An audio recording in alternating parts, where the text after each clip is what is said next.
Selamat menyaksikan.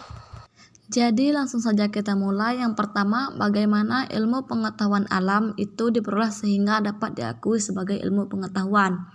Jawabannya, karena pada hakikatnya IPA merupakan ilmu pengetahuan tentang gejala alam yang dituangkan berupa fakta, konsep, prinsip, dan hukum yang teruji kebenarannya, dan melalui suatu rangkaian kegiatan dalam metode ilmiah.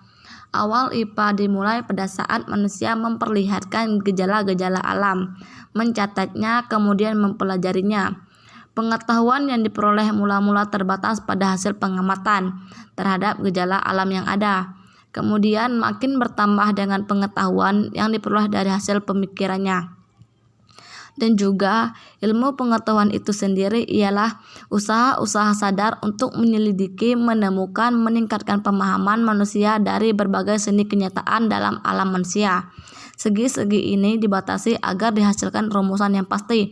Jadi IPA dapat diakui sebagai ilmu pengetahuan ialah karena IPA mencakup semua syarat sebagai ilmu pengetahuan, yaitu IPA memiliki manfaat untuk orang banyak, didasarkan pada fakta, diakui secara universal, dan ditopang oleh berbagai teori. Soal kedua, bagaimana langkah-langkah pembelajaran KPS pada pembelajaran IPA di sekolah dasar?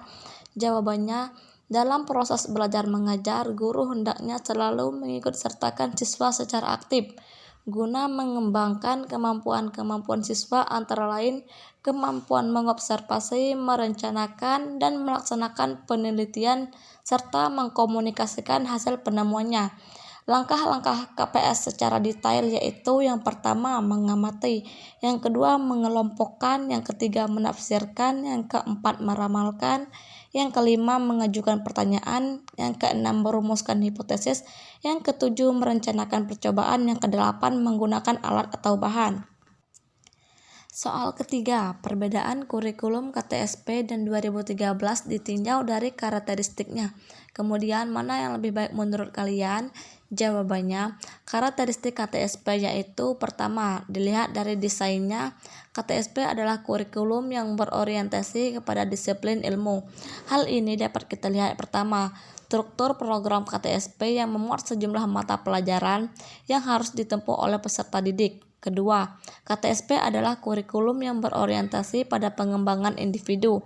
Hal ini dapat dilihat dari prinsip-prinsip pembelajaran dalam KTSP yang menekankan pada aktivitas siswa untuk mencari dan menemukan sendiri materi pelajaran melalui berbagai pendekatan dan strategi pembelajaran yang disarankan. Ketiga, KTSP adalah kurikulum yang mengakses kepentingan daerah. Hal ini tampak pada salah satu prinsip KTSP, yakni berpusat pada potensi, perkembangan, kebutuhan, dan kepentingan peserta didik dan lingkungannya. Keempat, KTSP adalah kurikulum teknologis. Hal ini dapat dilihat dari adanya standar kompetensi dasar yang kemudian dijabarkan pada indikator hasil belajar, yakni sejumlah perilaku yang terukur sebagai bahan penilaian. Kedua, karakteristik kurikulum 2013 yaitu mengembangkan keseimbangan antara pengembangan sikap, spiritual dan sosial, rasa ingin tahu, kreativitas, kerjasama dengan kemampuan intelektual dan psikomotorik. Soal keempat, 3 ranah hasil belajar dan tingkatannya. Jawabannya, yang pertama ranah kognitif. Ranah kognitif adalah aspek tingkah laku meliputi perubahan-perubahan dalam segi penguasaan pengetahuan dan perkembangan keterampilan atau kemampuan yang diperlukan untuk menggunakan pengetahuan tersebut.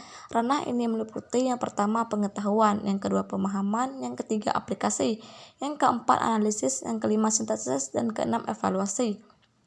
Yang kedua, ranah afektif. Ranah afektif adalah ranah yang berkaitan dengan sikap dan nilai. Ranah ini meliputi yang pertama penerimaan, yang kedua tanggapan, yang ketiga penghargaan, yang keempat pengorganisasian, yang kelima karakterisasi berdasarkan nilai-nilai. Yang ketiga, ranah psikomotorik. Ranah psikomotorik adalah ranah yang berkaitan dengan keterampilan atau kemampuan bertindak setelah seseorang menerima pengalaman belajar tertentu.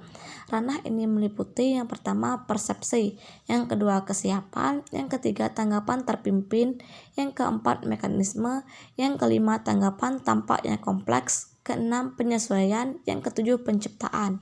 Jadi itulah yang dapat saya sampaikan. Apabila ada salah kata atau kesalahpahaman, saya mohon maaf. Wabillahi taufiq wal hidayah. Wassalamualaikum warahmatullahi wabarakatuh.